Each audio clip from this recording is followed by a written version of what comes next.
Hey, everyone. Hi.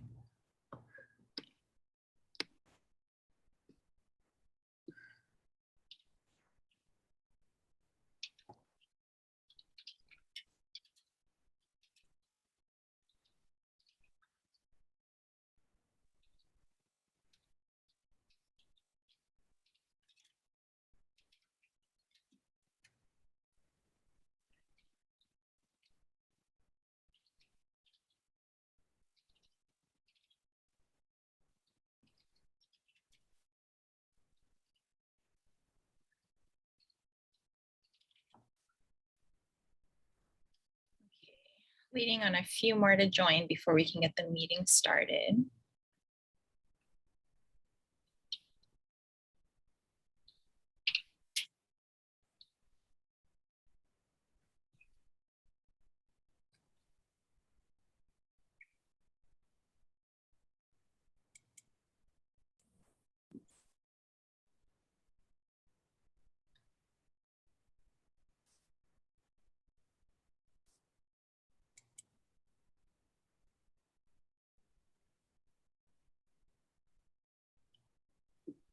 Les, I just got your email. Yeah, those are the only three that I am aware of that are not coming. So if anybody else decides not to come, then we have a problem. Yeah, let me check because I got to see if Stephanie was missing or not. I think she should be here. Okay.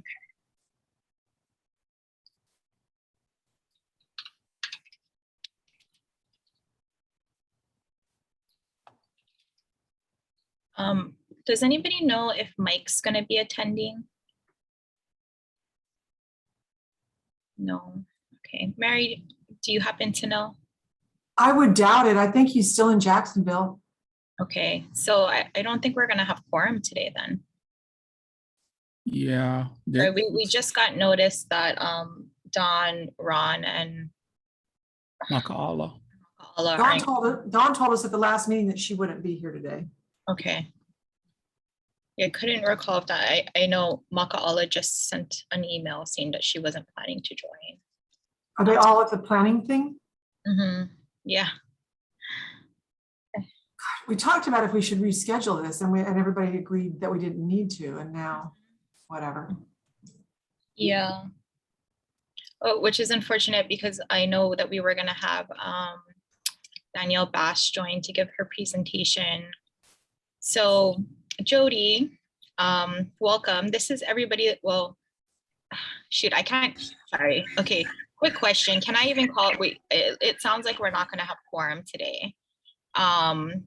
So can I not even call the meeting to order? I mean, we certainly can't take action, but we had also talked about having Danielle Bash join to give the sustainability presentation. Do we have any leeway where we can proceed with, kind of the informational items, even if we don't have quorum?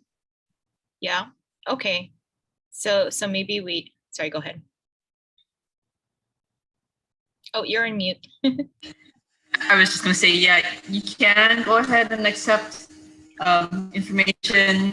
And I think it's something along the lines of like at the next duly noticed meeting, when you do have a quorum, you would have to kind of summarize what information the committee received. Was presented. Okay. Yeah, okay. I can look at the line. I know it's along those lines. Sure. Okay. So I can still formally call the meeting to order then. It's just, yeah, we just don't have quorum to take any action, right? Yeah. Cannot take any actions, right? Okay. So, thank you everybody who did join. It's 1:05 p.m. I will go ahead and call the meeting to order then. For the record, we do not have quorum. We are missing members, Makaala Ka'amoana, Ron Terry, Don Hager-Nordblom, and Stephanie Dunbar-Cole, and Mike Tulang. So we're a little short on members, but on advice of our AG, we are going to proceed with taking information at this meeting. I'll go ahead and do a quick roll call. My name is Onao Nathone. I'm chair of the council.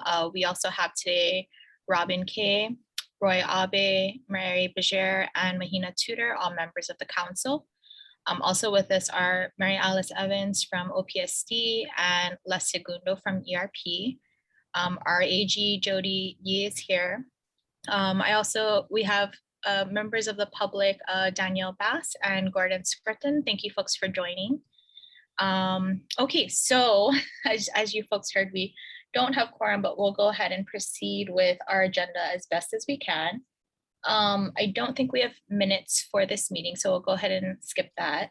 Okay, thanks, Les. And I will now hand it over to Mary Alice Evans to give the director's report. Thank you. Thank you, Chair.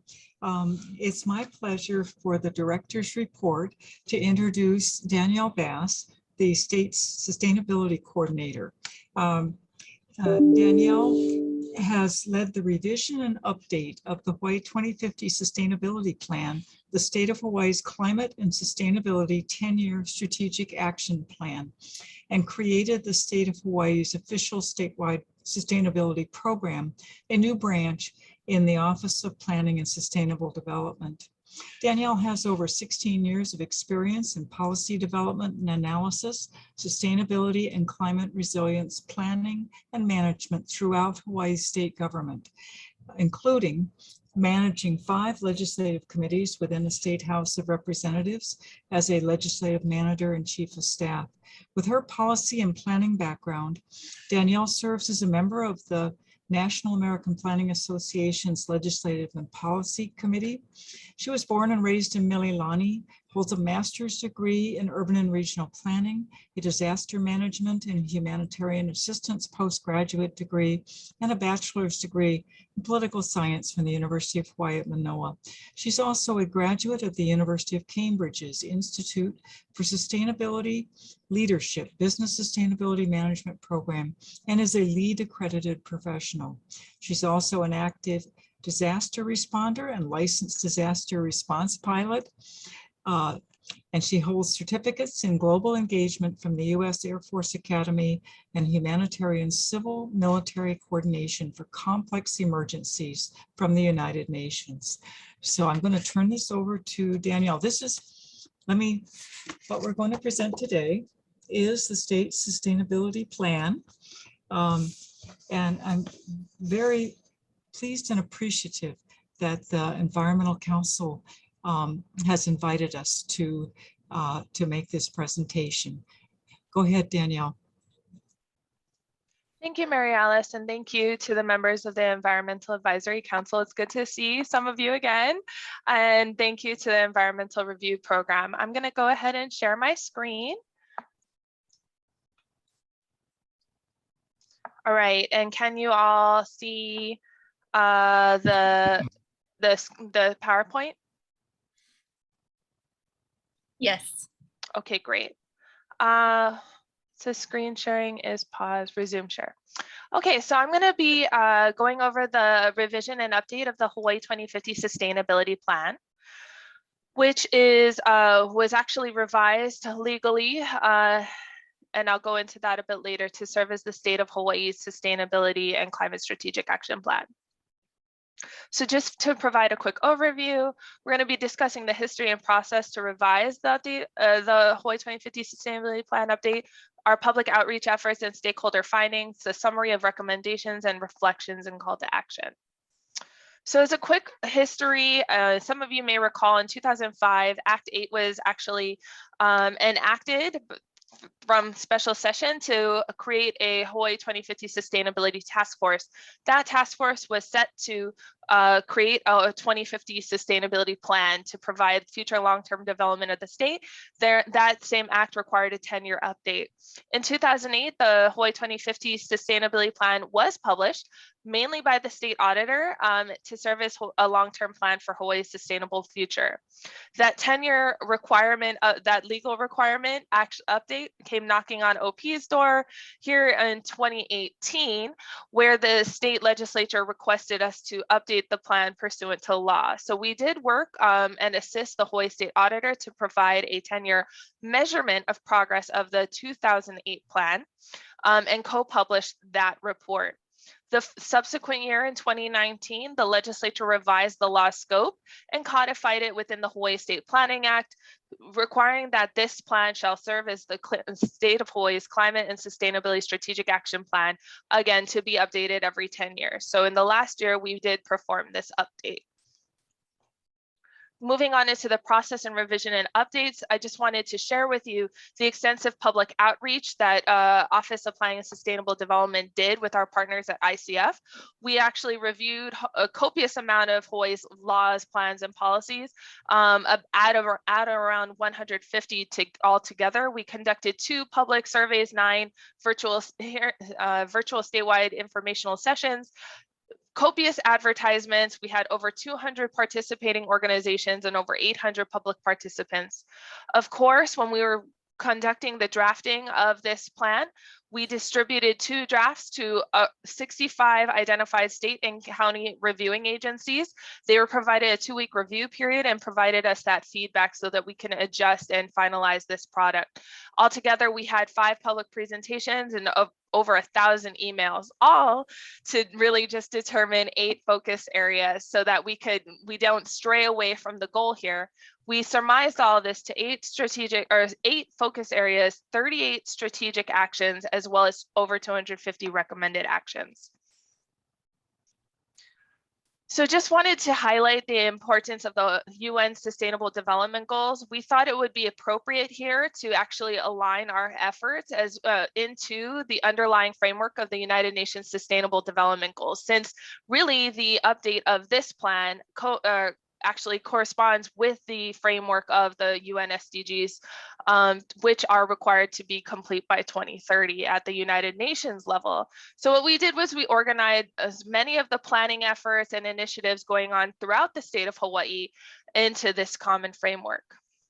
So to give you just a visual of what we did, we combined many of the state laws, statutory and legal sustainability targets, the 100% by 2045, if you will, those types of statutory laws, the state plans corresponding to that county climate and sustainability plans, the Aloha Plus Challenge, which is a voluntary initiative of the state of Hawaii, as well as the Sustainable Hawaii Initiative, all again to work within that UN SDG framework to give you the resulting of the Hawaii 2050 Sustainability Plan. So moving on into public outreach, just wanted to highlight the extensive, again, and collaborative public outreach our project team did here. Wanted to recognize many of the groups listed here who participated in many of our statewide virtual information sharing sessions in 2020, as well as the many communities and individuals. What I appreciated from this statewide virtual effort is actually the neighbor island communities were able to engage in the same room, if you will, with our Oahu residents. And so we were able to really discuss many of the climate issues that are affecting much of the entire state of Hawaii, all within the same room, even though we're all from respectively different islands. Again, I mentioned that we released this plan to over 65 state and county agencies. They are all listed here. These very helpful agencies actually read this plan, provide us with reviewing comments, feedback, so that we can move forward. We released the 2 drafts of this plan during the 2021 legislative session, since we were still trying to meet our timeline to produce this plan pursuant to law. So in terms of the public outreach that we actually hosted, we heard so much about a vision for a sustainable Hawaii. This, of course, was during the COVID-19 pandemic and many of the associated lockdowns corresponding to that.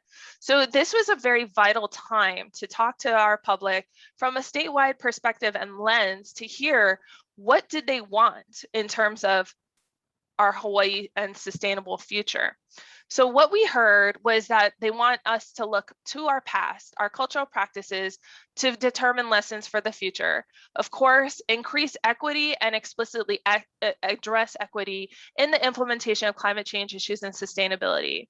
We needed to look at this pandemic as an opportunity, I'm sure you've heard about this, reset and rethink the new normal for a more sustainable, climate resilient, and equitable society for the state of Hawaii, to include investing in green space and affordable affordable housing going hand in hand, and even improving socioeconomic conditions for gender equity in our families. Rebuilding our workforces to empower youth, green and energy workforce development to compete here in Hawaii with the global market, as well as more innovative opportunities for energy and agricultural sectors to increase food security so that ultimately Hawaii can become more self-sufficient, rely less on imports, and build the economy to serve our local residents and population here at home.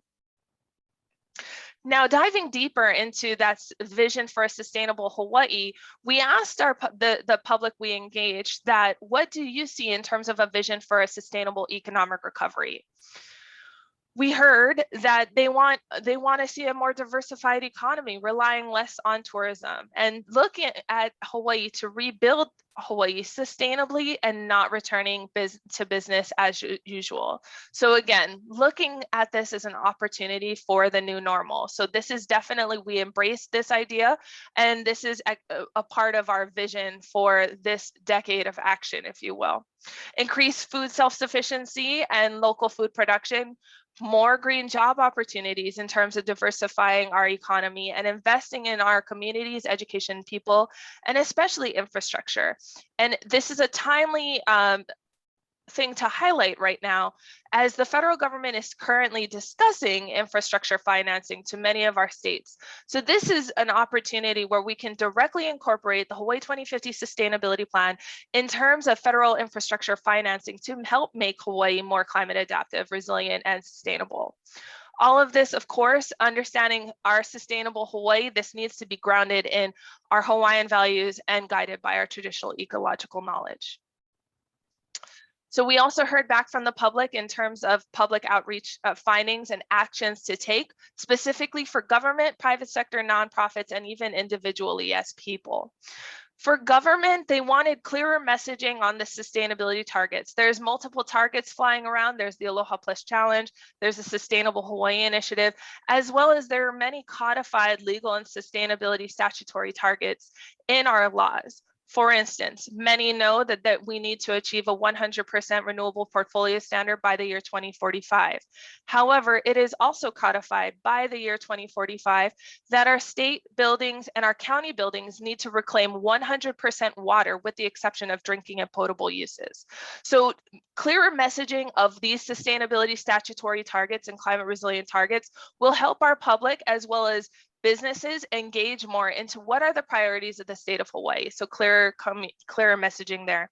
In terms of the private sector and nonprofits, really, they wanted to see more opportunities for partnership and social responsibility from these organizations. And at the individual level, more ways we can implement sustainable practices here at home. So transitioning into the recommendations of the Hawaii 2050 plan, I wanted to just share with you that there are 8 focus areas recommended for this decade of action, the years 2020 to 2030. We're well into this period and have just roughly 8 years and change to really drive toward these goals. So 8 focus areas, I'll go into those a little bit later, but in those 8 focus areas, we also included, we broke it down a little better for the reader and audience.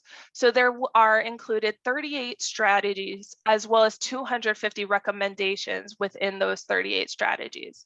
So of course, we want to promote a sustainable economic recovery, reduce our greenhouse gas emissions, improve climate resilience. So that's really more of the climate change adaptation, sea level rise, and drought resilience and heat mitigation. Advancing sustainable communities, again, urban heat island effects that we need to be cognizant about in our development, as well as equity. So when we're pushing towards a climate resilient and sustainable Hawaii, we need to make sure that we are equitably thinking about those vulnerable populations and rural communities as we're moving forward. Institutionalizing sustainability throughout government. As the state sustainability coordinator, I strongly support that idea. And certainly the Office of Planning and Sustainable Development supports that as well with our recent renaming. Of course, preserving our natural environment and perpetuating traditional ecological knowledge and values as we move forward. So going into the sustainable economic recovery, what did we hear specifically? Again, this was going on during the 2020 COVID-19 pandemic. So we heard a lot about our food security in Hawaii. So of course, in our sustainable economic recovery, we want to include strategies and recommendations to promote farmer livelihoods, more locally grown food opportunities, as well as promoting more sustainable, resilient farmland practices and infrastructure for our farmers to thrive. Investing into a green workforce, of course, and this goes beyond farming. It goes into our natural resource protection, clean energy opportunities, even waste management, and even a job like mine and roles like yours as the Environmental Advisory Council. These are all green job creations that we can move forward with. Foster the development of jobs that can best sustain our families. Of course, financial independence became an issue during the COVID-19 pandemic. And so we really just want to highlight the need to diversify the economy here. And while we're diversifying the economy away from tourism, we need to also be cognizant to reduce the environmental footprint of the tourism industry, while supporting Native Hawaiian culture and reducing the impacts of the tourism industry in our local communities, which we all heard quite a bit about. Going on into the focus area to reduce greenhouse gas emissions, of course, we need to continue to measure, manage, and plan our emission reduction. The Department of Health is doing a great job there. In terms of, we need to start incorporating climate change planning into the decision-making process. So we need to be more cognizant about our carbon footprints, especially in buildings and future development. We need to start incorporating that into those land use planning opportunities. Promoting, of course, energy conservation and efficiency while transitioning to clean and renewable energy to reduce our reliance on fossil fuels. Expanding our fleet and the adoption of ZEVs, zero emission vehicles, and promoting alternative modes of transportation while reducing our waste, especially our plastic waste, and increasing the diversion of waste through recycling, reuse, and composting. That was something we heard very clearly from the public, is that we really need to increase opportunities for composting throughout the state of Hawaii in a more regionalized fashion. Moving on to focus areas to improve climate resilience, and on the right side of your screen, you'll see advancing sustainable communities. I'm going to go ahead and focus on climate resilience first. This is your climate adaptation. So integrating climate adaptation and resilience considerations into planning and implementation.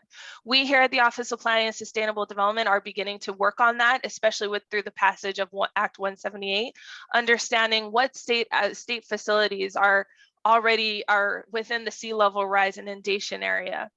Looking at assessing and communicating the impacts of climate change to our residents, businesses, and communities.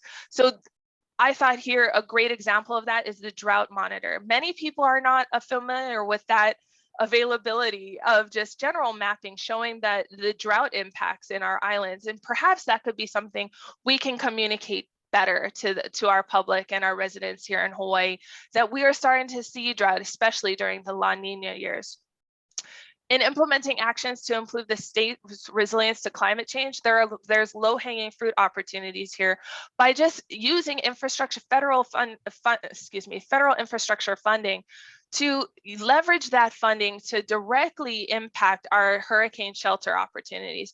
Many of Hawaii's hurricane shelters are actually only rated for Category 1. So this is an easy way we can actually upgrade that and do a direct investment in our local communities, as well as increasing the resilience of vulnerable populations. Here next to that, you'll see the impact of the landslide up in North Shore, Kauai. Of course, our Kauai North Shore is very vulnerable to a landslide. And when those situations occur, of course, we need to fly in things and actually increase our carbon emission that way. So we need to find other opportunities to reduce the impacts of that climate change and the other shocks and stressors associated with it. In terms of advancing sustainable communities, we need to develop more multimodal transportation systems, which the TOD Council is doing a very good job in leveraging that opportunity with our county partners. And you see here that we need to continue to advance sustainability in our school and university operations. There are 2 laws required in our statutes, which all public schools in the state of Hawaii, as well as the entire University of Hawaii system buildings, must be net zero in energy by the year 2035. So that's just a few years away. We need to continue to leverage those infrastructure monies to bring that directly to impact these operations. And again, when we're thinking about building new or even retrofitting our buildings, we need to make sure that these are sustainably certified and make sure that we are incorporating not just energy reductions, but water savings, water conservation opportunities, as well as waste management opportunities. In terms of equity, that was an issue that came up many times in our public outreach. So we need to advance equity towards this in this 2030 plan, a decade of action. We saw that there was issues that where our rural communities and neighbor island communities needed to strengthen broadband access just to participate in statewide endeavors such as ours, or even go to school for our children. So we need to definitely invest those monies to increase the availability and broadband access to our neighbor islands. Affordable housing is a must. We will not be able to sustain our lives here in Hawaii if we cannot afford it. So we need to invest in affordable housing. And yes, a sustainable Hawaii is a Hawaii that includes affordable housing, as well as a Hawaii that includes strategies to reduce homelessness in Hawaii. So we see those opportunities to house our people in Hawaii so that they can continue to live and thrive here. Again, gender equity came up so many times in our outreach because we saw so many women specifically not only struggling to work on their jobs via Zoom, but they actually had to give direct childcare to their children who are no longer in the school systems. So we need to continue strategies to advance that equal opportunity for all, regardless of gender. Moving into institutionalizing sustainability, this is something near and dear to me as the state sustainability coordinator, is that we need to invest in staff and other resources to coordinate and advance our sustainability goals across state and local governments. We here have the state sustainability program with all but one staff in the Office of Planning and Sustainable Development. Our counties are also developing their own sustainability programs. Each county has a program that's being built, and those programs also need staffing as well. Of course, as you know, in the Environmental Advisory Council, we need to update our policies to reflect more sustainability and climate change priorities. There is a lot of momentum being done here in terms of the Hawaii State Planning Act. These are already prioritized. However, we need to start incorporating this into our land use and building opportunities, as well as economic diversification opportunities and waste management. I'm transitioning here to the incorporating into government operations. If we're going to walk the walk, we need to talk the talk. So we can't just talk about this, we need to act on it. We need to continue to reduce the government's waste footprint, the government's carbon footprint, and we need to retrofit our buildings to be more sustainable. So that's opportunities we can invest in more. Transitioning into preserving the natural environment, this of course is very paramount in terms of our sustainable future. We are seeing that water quality, there is a reduction in terms of precipitation of water over the past few decades in terms of the changing climate, and we anticipate more reduction precipitation in our future. So as we lose rainfall, we need to increase opportunities to improve water quality and reduce pollution in our water. We need to increase water reuse strategies and conserve our water. Going back to that law where the state of Hawaii mandated that all state and county government buildings need to be 100% reclaimed water with the exception of potable and drinkable water by the year 2045. This is an opportunity to start now and invest money into retrofitting our buildings, our government buildings, to recycle water, and government can lead the way there. We, of course, need to establish more policies to protect our marine ecosystems and manage the climate change impacts in our marine resources. We cannot have a thriving marine ecosystem if we do not have a thriving coral reef. So we need to make sure that we are protecting our coral reefs accordingly as they are going through those ocean acidification challenges. Going into our watershed and management and protection, of course, we need to invest in more protection as well and management. We can do this by adopting strategies to protect land-based natural resources and conserving forest landscape to protect our forests from harm and public benefits from trees and forests. Again, going back to the precipitation issue, we will not be able to collect rainfall if we do not have a healthy forest. So we need to continue to incorporate these investments in our future. Finally, but not least, we need to perpetuate our traditional and ecological knowledge and values, our cultural values, while we are working towards a climate change and sustainable Hawaii. We need to include our cultural foundation because these go hand in hand, woven together. So going into reflections, as I mentioned, we learned a lot of lessons from this virtual update process during the 2020 COVID-19 pandemic. This is an opportunity to rethink this new normal, to develop this new normal for the equitable, climate resilient, sustainable Hawaii that we want in this decade now. This opportunity created a space for all of our participants to reflect on their values and consider what makes Hawaii unique and resilient. And we recognize that Hawaii has already made significant sustainability commitments through laws, policies, and plans that reflect our values. But we also know that we need to act. And we are seeing people in their direct organizations aligning their efforts in with these goals, but we need more action. We need to run with the ball now. So going into alignment and awareness in terms of action, I have been meeting since the publication of this plan in June with many of our policymakers who are already interested in drafting future legislation and referring to the Hawaii 2050 Sustainability Plan in their policy preambles for the year ahead. State agencies and I are engaging so that we are aligning our efforts. Right now, I'm working with the Hawaii Emergency Management Agency, who will be soon updating in the next year the state of Hawaii's hazard mitigation plan. And so this is an opportunity where our climate and sustainability strategic action plan can go hand in hand with our hazard mitigation plan so that we're working together in alignment and not in our respective silos. The same goes for our county partners in the planning agencies. And again, I just wanted to show how much we're trying to engage, how much we're trying to get this out there to the public.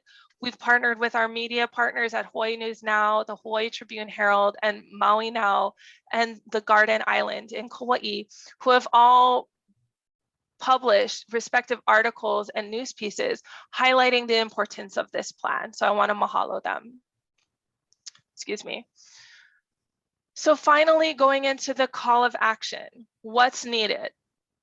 I leave you with 5 areas. We need to strategically prioritize our investments. We need to align our investments with the existing targets and laws that address the urgent need for equitable, sustainable, and climate resilient Hawaii, which protects our people and place. We need to integrate knowledge into work across Hawaii sectors. So we cannot afford to stay in our silos. This needs to be stretched into Hawaii's economic development, land use, building retrofits and new construction, vocational training, and even workforce development. We cannot pivot to the climate resilient, sustainable Hawaii if we leave these vocations behind. So as we work towards this new normal and this future, we need the engagement of our vocations and workforce to continue to thrive. This is a co-effort. Collaboration is absolutely essential.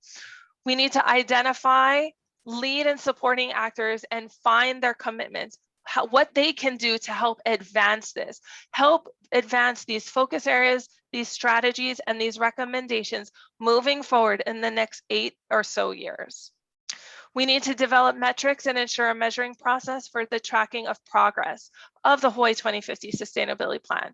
We recognize that some of those measurements already exist in the Aloha Plus Challenge, and we will align there. but we also need to continue to find more opportunities to measure these so that we can understand our advancements as well as identify gaps, because we only have 8 or so years. Finally, this is the decade of action. We do need a realistic timeline to move forward. We're counting down to 2030. We need to establish clear and feasible timelines through that CACO effort with all of our partners to ensure that the strategic investments are directly impacting the many laws, goals, and targets we have committed to as a state by the year 2030. Thank you for your time. I just appreciate the opportunity, and I'm available for questions. Mahalo. Thank you, Chair. Thank you, Danielle. So that concludes the director's report to the Environmental Advisory Council. Are there, Chair, would you like to entertain questions from the members for Danielle?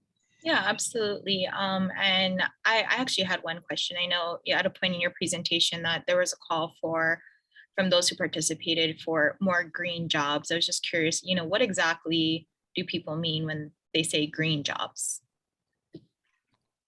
That's a very good question. Thank you. Actually, there was much reference to the Kupu initiative going on, since the Kupu does have that partnership with the state of Hawaii for the Youth Conservation Corps.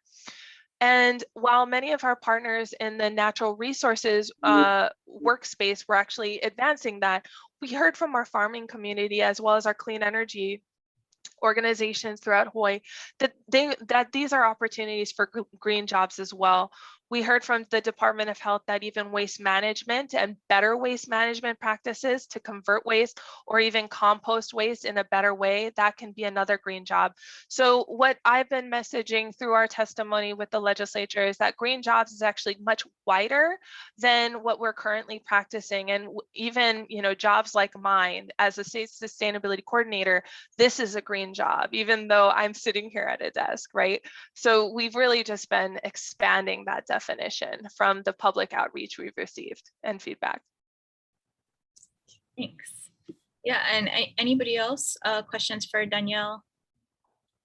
Am I allowed to ask a question? Oh yeah, of course, go ahead.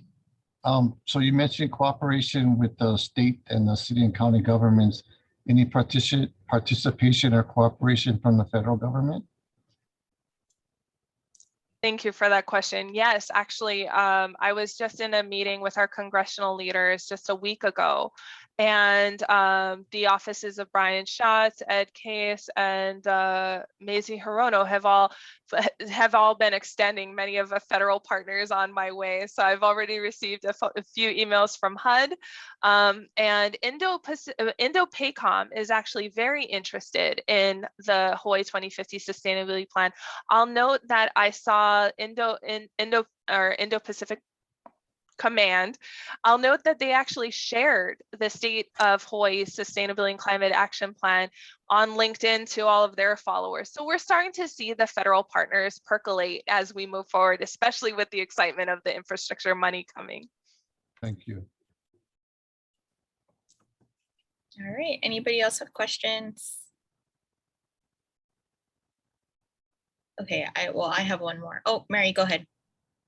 I don't have a question. I just wanted to thank you for so capably communicating a tremendous amount of information in a pretty concise manner. I mean, I was able to follow. So Yeah. Good job. Agreed.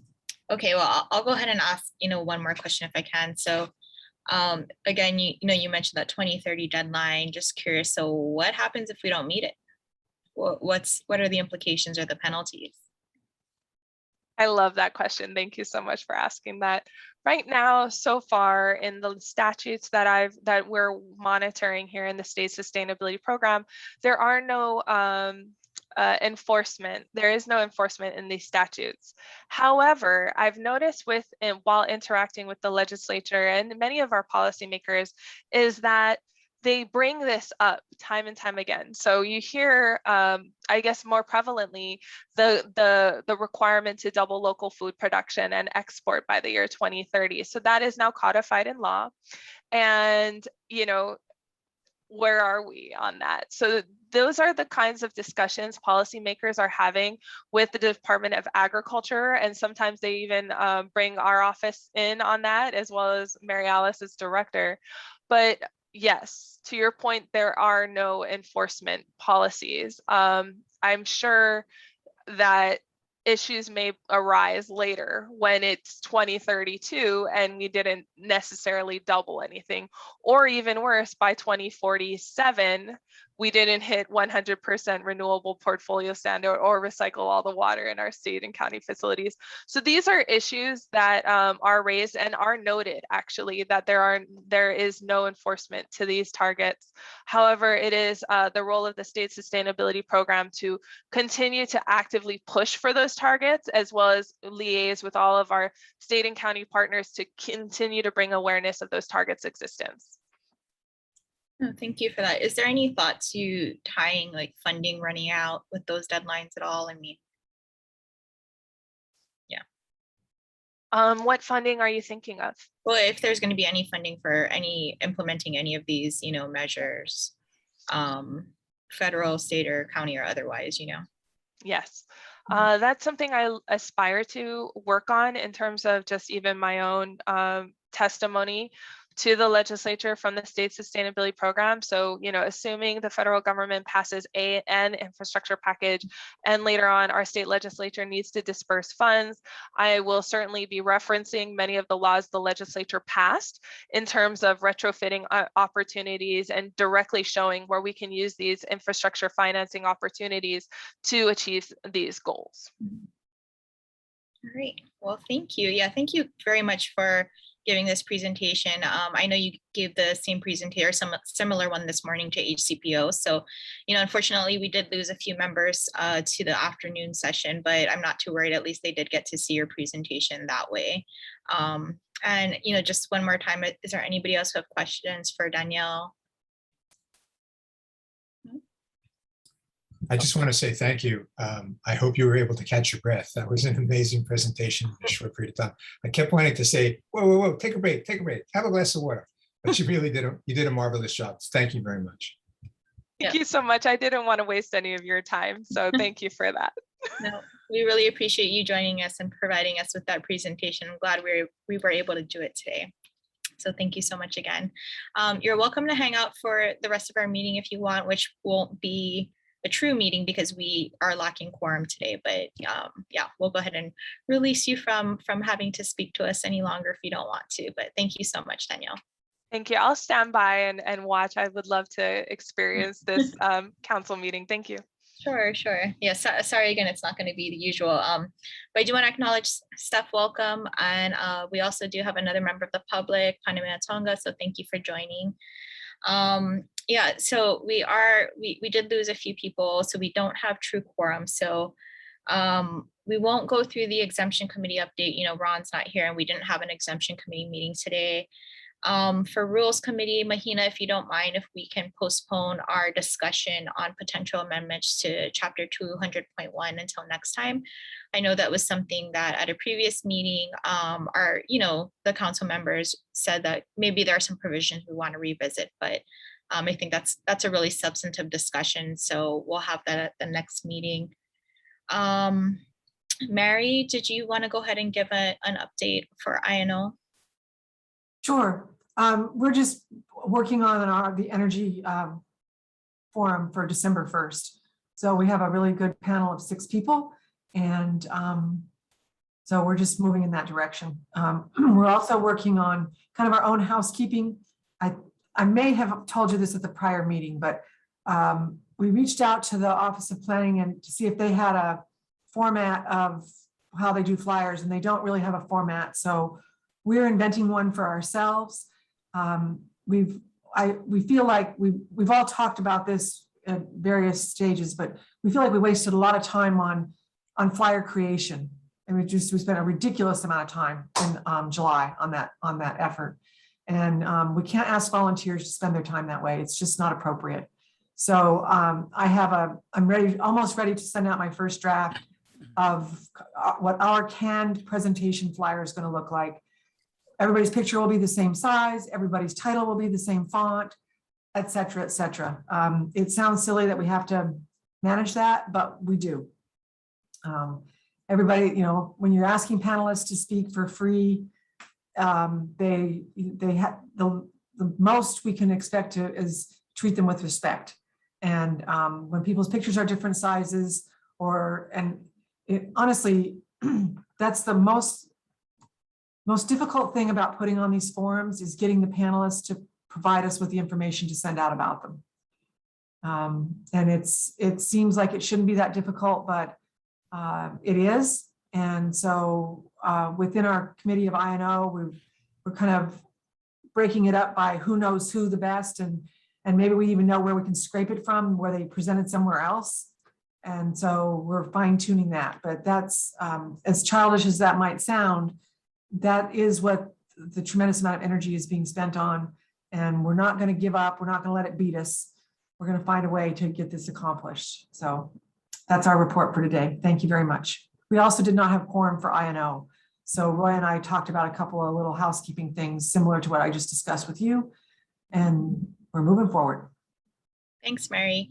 On the bios, having been on the side of hosting events, maybe one suggestion is just find what you guys can online and send it to them and say, hey, unless you provide us with something else, we're going to use this. Because yeah, I know there's a short amount of time to get that stuff done. Yeah, especially because now we're under Office of Planning, so we have a different layer for approval that we need to go step through. So we have to add about, we need to add 3 to 4 days just to be realistic for that. So, but we have it in our, we put that into our timeline so that it wouldn't be a negative impact. Okay, thank you. All right. Chair, I didn't realize that we were adding any time at all to that process. Could I have a little more information on that so we can eliminate that extra time? Sure. Mary? I put 3 to 4 days just to be respectful to your staff, that not to expect them to approve something within 1 day, the same day I submit it. So, and that might happen faster, but I just thought it was respectful to use the 3 to 4 day time frame. And maybe once you all get to know us better, we can do some kind of, once we have this canned flyer approved, we're always following the same format. It's just the people that are going into it are different, then possibly it wouldn't take as much time. So, I don't think we need to approve the council's format or information. I think that's up to you. okay. Well, maybe in another communication, I can send you the communication we had, because I can't even think of the name of the person that we did this communicating with. I have to go find the email, but they asked us for time for approval. So I'm not aware of that. I don't think anybody's trying to micromanage us. I think that we're new to you all, and so until they know who we are and how we're doing things, and that's okay. We can pass muster. If you would send that to me, and I Sure. would, I think we can eliminate that. Okay, thank you very much, Mary Alice. All right, thanks, Mary. Did anybody else have any questions for INO? Okay, so the next item was the PIG report, Robin. I apologize, but that's pretty substantive, and I think we should have the rest of the group here to hear the PIG's final recommendations. Yeah, I know, I'm sorry, I'll have to defer it to November, if you don't mind. Apologies, I wasn't aware we were going to be missing this many people for this meeting. This is going to sound very selfish, but I won't be available for the November meeting. I'm literally going to be either in the air or on a train visiting my grandson. If it was a day before or a day after, I could join from California. But the November meeting is November 2nd, correct? It is the 2nd. I mean, we can discuss. I won't be present for that either. Okay, so we're missing Mary, Robin. Mary, if we moved it to another day that week, is that something? It would have to be after the 2nd. It would have to be 3rd, 4th, 5th, or 8th. Otherwise, I'm not good in November. Okay. How's everybody else? And we don't have everybody right now, which is problematic. What if we did Wednesday the 3rd?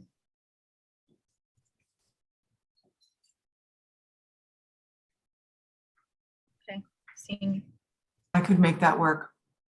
okay, So that's 1 o'clock would be 4 o'clock in the afternoon in California. Yeah, I could do that.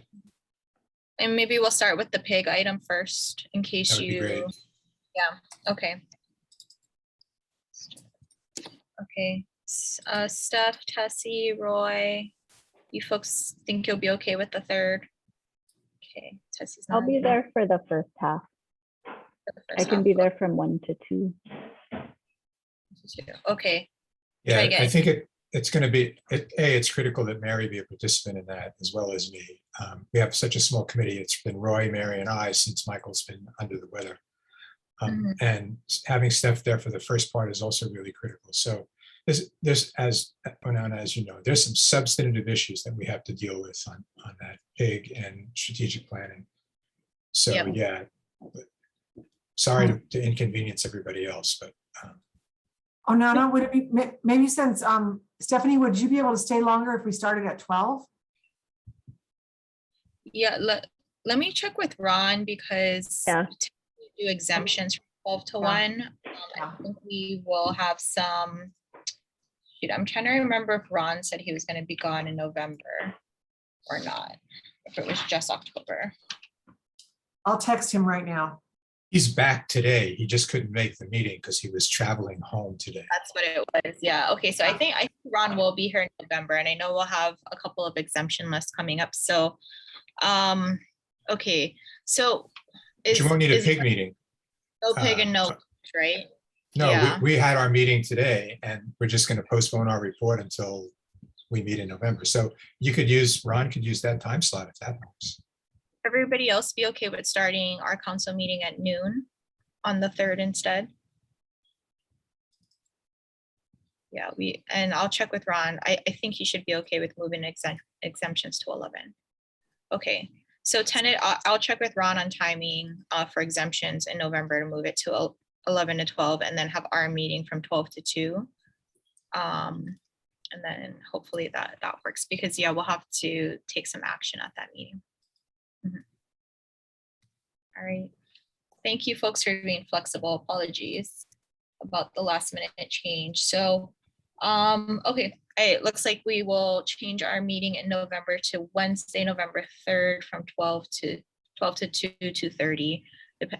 I'll schedule it till 2:30 so we have the same amount of time. All right, and I've been advised that we should keep this meeting short since we don't have quorum, but just wanted to thank everybody for attending, for your participation, and Danielle again for that presentation. And thank you so much, Mary Alice, for organizing that and getting that on our agenda today.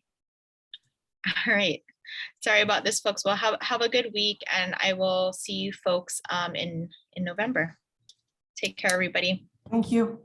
Thank you, Anana. Bye.